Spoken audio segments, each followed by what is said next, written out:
Bang, bakit puti ang uniform niyo?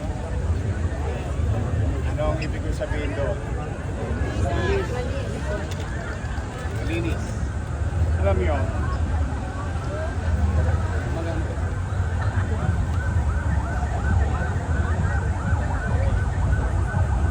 Anyway, alam niyo, hindi natin masisi ang tao ba?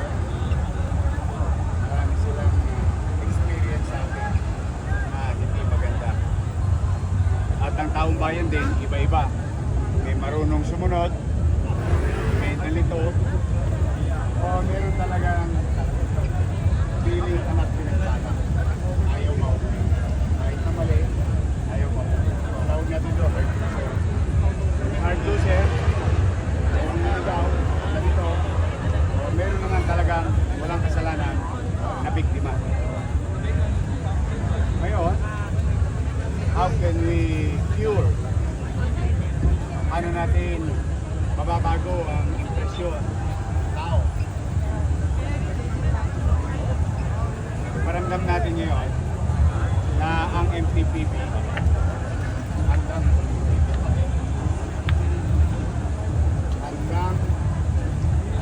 umalala.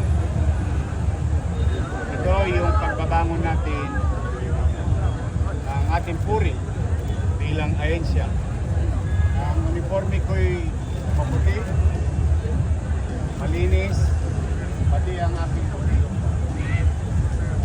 Gagawin ko ito para sa lungsod ng Maynila, para sa mamamayan, at bibigyan ko ng dignidad ang aking pamilyang uuwian pamilya pagtapos ng trabaho. Yan ang simple kung bakit. Pangalawa, bawal na dugyot. Kasi pag nakitang nililibag-libag yan, eh kayo din yan pagkatao. Naniniwala ako sa inyo. Hindi perfecto ang gobyerno. Ako rin, hindi ako perfecto.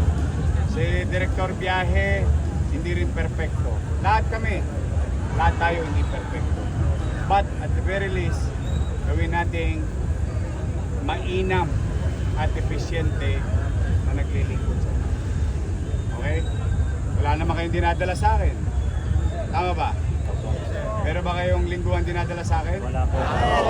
Hindi, wala na kayong pagbibigyang edit pati. Tama mali? Tama po. Sabihin, ibangon ninyo ang inyong sarili. Ang inyong pagkala. Nahuli. Sa tingin ninyo, talagang naligaw lang, nalito lang. Dalawang bagay lang gagawin nyo. Tuluyan ninyo or gabayan ninyo. Tuluyan nyo or tulungan. Walang nyangga. Wala nang usap-usap. Alam mo sir, mahaba pila sa City Hall. Alam mo sir, isang linggo doon. Wala na. Kung sa tingin ninyo naligaw lang, tulungan natin. Mano pa kung halimbawa dumadako lang dito sa Maynila, hindi naman kabisado yun. So ang main purpose and objective natin pare-pareho, tulungan ang tao. O yung mga tulongges, talagang makukulit. O lahat ito ngayon isang linggo, wala kayong gagawin. lahat ng intersection, hindi pwedeng gulungan ng gulong ang pedestrian lane. Sabihin, sawayin ninyo. Pausugin ninyo. They must respect pedestrian lane. Bakit ko pinagagawa sa inyo yun? Tanong, alam nyo ba kung nasaan ang pamilya nyo ngayon? Hindi nyo alam. Tama, mali. Baka tumatawid din ngayon yun. So you do it for your family, you do it for the people, do it para sa kaayusan. Sawayin ninyo.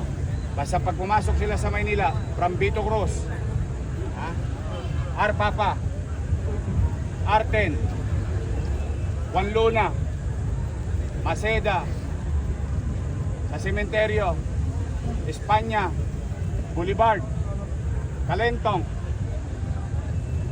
lahat, pag pumasok sila sa Maynila, kailangan nila irespeto yung pedestrian. Okay? I'll see you soon. Oh. Huwag kayong kabahan na wala kayong susweldo eh.